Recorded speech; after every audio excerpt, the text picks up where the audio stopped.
Alrighty, so the first game of match week number 22 is in the books, and the first game of this holiday weekend is in the books. I still have to do the preview of the rest of the game because, the same since it's happening on Thursday, I decided to kind of complete that preview as part of the News of the Week episode. So, obviously, when I do the preview, you wonder where's the NYCFC versus Toronto FC game? Well, that game is already happened. And also, once we do the review of this game, I'm going to immediately do the preview of the holiday weekend. And as I also mentioned, there's a bit of a surprise in terms of what I'm going to be doing this weekend on this 4th of July holiday weekend. Though, if you, of course, watch my previous video, you probably already know what the surprise is.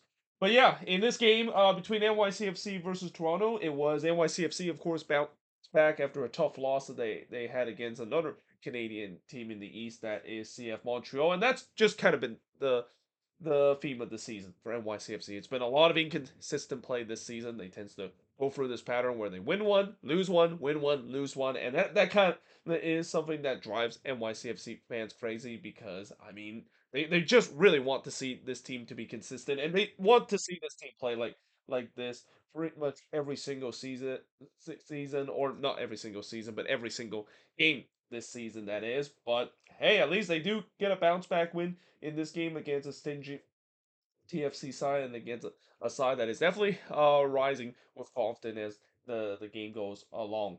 But in the first half, the first shot of the game did see Johnson deny Illich from long range as expected. NYCFC had a lot of possession. TFC was electing to sit deep. But the first shot for TFC, Romero denied Corbino, but he did spill it and was very fortunate that he was not punished because of that. Spicer would then hits it right to Romero, and again it was a promising start for TFC. Not only the fact that they did kind of sit deep a little bit, but they did start to become a little bit more aggressive. This is kind of something that I think we're starting to see more with Toronto nowadays, where they're not afraid in terms of going forward on the attack. They're not just going to sit in that defensive shape that we seen with them previously early this season, and they're also creating some good half chances. They also look good on the build up. There was a shout for a penalty for NYCFC not given, but then in the 20th minute, NYCFC takes the lead. It's Hannes Wolf. He scored from Illich to give NYCFC a 1-0 lead. So pretty much the hottest goal scorer for NYCFC has struck again here. And this time it kind of came off both posts and in too. So yeah, a little fortunate goal there from NYCFC, and especially for Hannes Wolf perspective. But hey, he's been red hot this season. He's now got 9 goals to his name, which is the best goal tally that he's ever had in his career, and also a career best as well.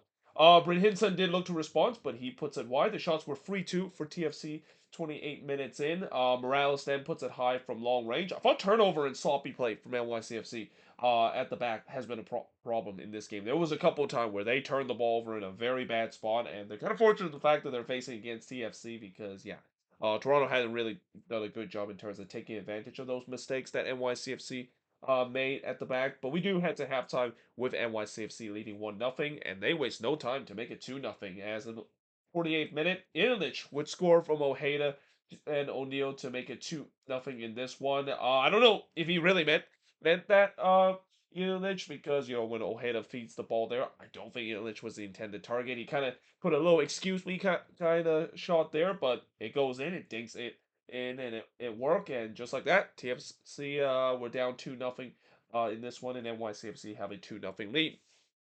Johnson then denied Hack in the front post. The momentum was definitely with NYCFC, who pressed for a third. TFC probably saw that and took a note of it because Bryn Hinson would put it wide on the doorstep of goal before Romero denied Court Benu.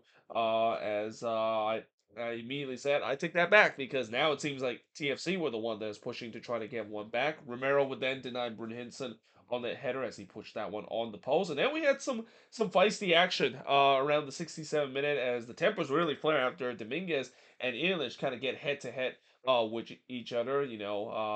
Dominguez basically got while Illich was on the ground, he kind of got straight into the face and pretty much kind of head to head with each other. Dominguez, of course, gets a yellow card. Now he was actually pretty close in terms of making a head butting motion, and obviously we already know that when you decided to make that head butting motion, especially you fall through, that's obviously an automatic red card. Fortunate for Dominguez here, he kind of helped himself back at the last second. So yeah, instead of being a red card, it was a yellow card that was shown. But then in the 70th minute, TFC does get one back as Justin Hack unfortunately scored an own goal here for NYCFC. This has also kind of been a feat for NYCFC this season. This is the fourth own goal that they've scored so far this season. That is by far the most that any team has had this season. So some, of course, are a little unfortunate, but some that are just kind of baffling of how many own goals they score. I feel like this is just kind of also one of those unfortunate ones. But just like that, TFC were back in the game. You're thinking maybe Toronto has a nope. In the 73rd minute, NYCFC restored the two-goal lead as Kevin O'Toole scored a rare goal here, only his second goal in his career, first since last May, as he scored from Wolf and Morales to make it 3-1 in favor of NYCFC. Just kind of vintage champagne soccer from NYCFC, but it also kind of started because of a bad turnover from Toronto in their midfield. Yeah, that's also kind of been the story for TFC, not just this season, but really for the past couple of years. How many times they give up goals because of turning the ball over sloppily in the midfield. Martinez then looked for Fort, but Johnson did come off his lines and palm that one away before Dominguez puts it wide from close after NYCFC themselves turned the ball over in a bad spot. Morales then hits the side inning. The shots were 9-8 for NYCFC up to this point.